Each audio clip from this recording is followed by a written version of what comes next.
Alors par rapport au projet de recherche, donc on a eu notre conseil scientifique mercredi. Il y a eu 20 projets de recherche qui ont été soumis à l'appel d'offres 2013. Tous les projets de recherche, je les ai adressés à des experts internationaux, en sachant que certains projets ont même été expertisés par 4 experts internationaux. En moyenne, c'est entre 2 et 3. Et puis j'ai demandé à ce qu'un expert national donne également son avis et fasse la synthèse des rapports des experts internationaux pour pouvoir le présenter aux autres membres du conseil scientifique. Et sur les 20, eh bien, il a fallu faire des choix, hein, bien sûr, parce qu'on peut considérer que les 20 projets de recherche étaient tous intéressants. Alors, il y en a quelques-uns qui avaient peut-être des petites difficultés méthodologiques, mais en tous les cas, le fond de la recherche était très intéressant.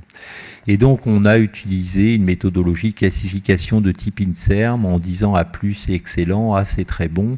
Et on a retenu que les excellents et les très bons. Et on a éliminé les A-, qui étaient très bons, mais avec une petite remarque de faiblesse méthodologique. En sachant que ça va de la recherche fondamentale à la recherche clinique, que ça va de l'épidémio à la physiopathe et à la thérapeutique. Alors, je vais juste essayer de vous faire un tout petit résumé de chaque projet, mais très rapide. Vous allez voir que les groupes de la Salpêtrière sont à l'honneur, puisque sur les 9 projets, il y a 5 projets qui émanent de la Salpêtrière. Donc le premier, c'est le projet Lobziger. L'idée, c'est que l'excytotoxicité joue un rôle, que la microglie, qui sont les cellules de type macrophagique dans le système nerveux, peuvent également participer à ce phénomène excitotoxique. Et l'idée, c'est de pouvoir étudier dans un modèle de souris mutée qui présente une mutation SOD, un effet du blocage, du relargage du glutamate produit par la microglie. Ce qui permettra d'avoir un effet éventuellement thérapeutique, et puis ça permet également d'étudier l'effet de ce médiateur et de ce phénomène neurotoxique dans la physiopathologie. Durée 2 ans, financement proposé par le conseil de 38 000 €.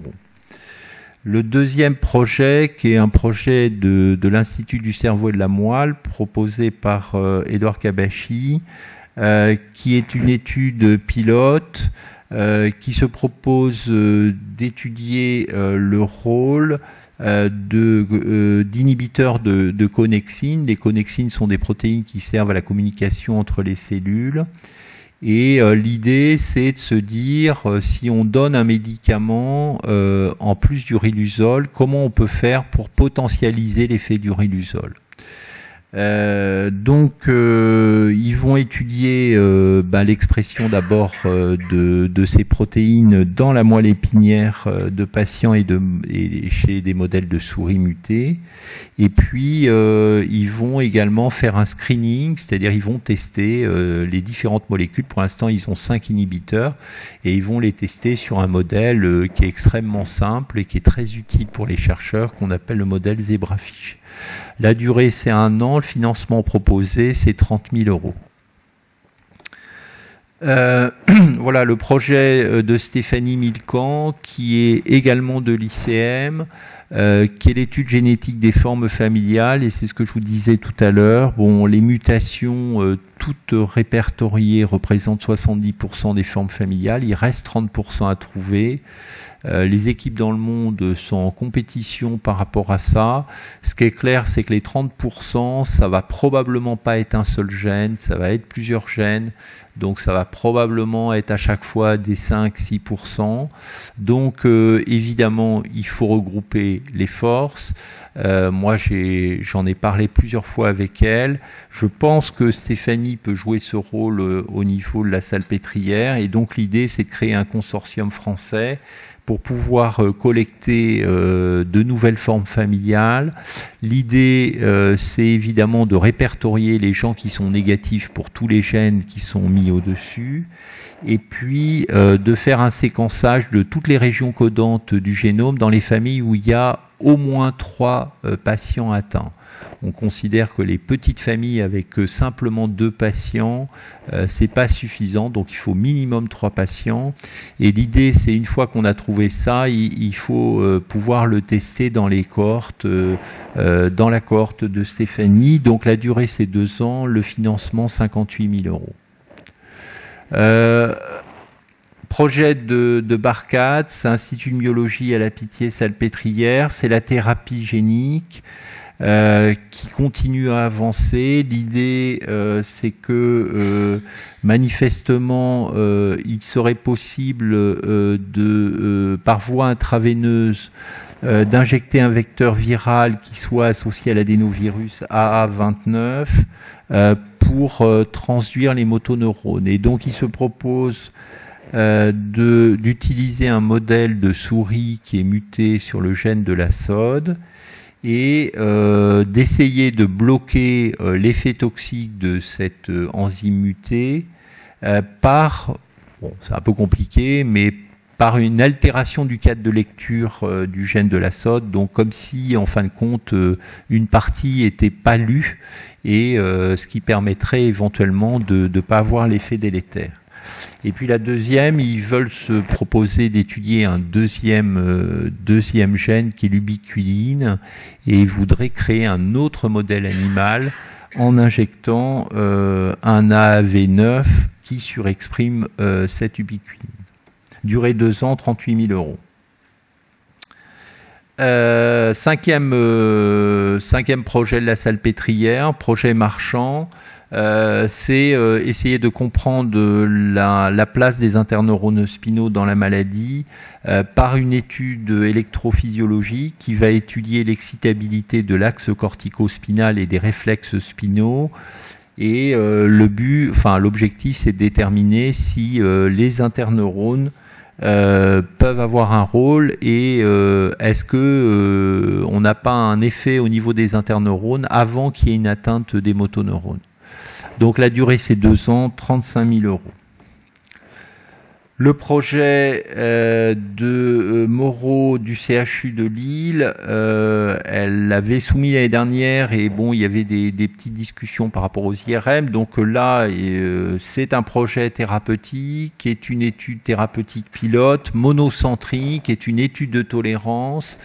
Et on étudie, enfin c'est un chélateur de la défériprone. Donc ce que je vous disais tout à l'heure, il y a un certain nombre d'arguments pour dire qu'il y a une accumulation cérébrale régionale du fer qui serait toxique, que quand on le bloque, on a un effet qui est positif sur le stockage de ce fer dans certaines structures du système nerveux, et ça a été montré dans la maladie de Parkinson et aussi l'ataxie de Friedreich. Et donc l'idée, c'est de pouvoir l'appliquer à la sclérose latérale amyotrophique, et donc l'idée, c'est de faire une étude de tolérance avant de pouvoir débuter une étude de phase 3, durée 2 ans, 40 000 €. Le projet de Cédric Raoul, qui a rejoint l'équipe UMR 1051 à Montpellier, qui étudie l'effet de l'immunité dans la physiopathologie. Et vous savez qu'il y a un certain nombre de lymphocytes. Il y a des lymphocytes qui sont plutôt protecteurs, il y a des lymphocytes qui sont plutôt toxiques.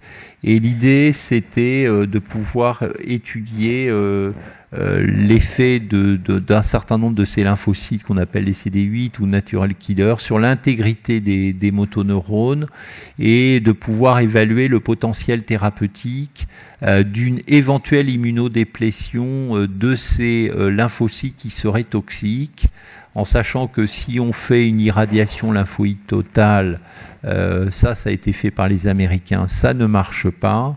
Mais il y a un certain nombre d'arguments pour penser que ce phénomène surviendrait peut-être assez précocement dans la physiopathologie de la maladie.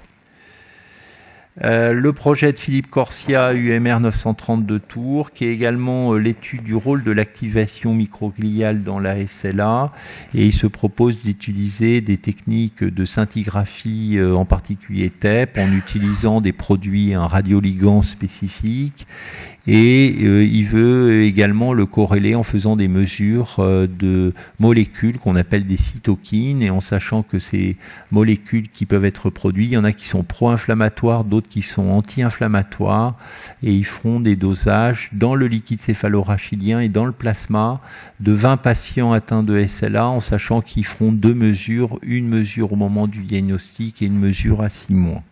La durée, c'est 1 an, et le financement proposé, 43 000 €. Enfin, le projet de Pascal Branchereau, qui est à UMR 5287, donc INSERM à Bordeaux, en sachant, il fait l'hypothèse, qui est pas une hypothèse, enfin qui est une hypothèse qui est éventuellement séduisante, c'est que la maladie débute dès le développement du système nerveux central et que il y aurait des phénomènes de compensation qui seraient mis en place, et donc par l'utilisation de souris transgéniques embryonnaires, il veut analyser la maturation du système inhibiteur qu'on appelle GABA-glycine, et il a les moyens de pouvoir, évidemment avec des modèles de souris, étudier ce phénomène. Donc la durée, c'est 2 ans, le financement 68 000 €, ce qui nous faisait en proposition 400 000 € au total. Voilà, alors maintenant je vais laisser, peut-être David va dire un mot sur le projet Pulse, qui est ce projet multicentrique.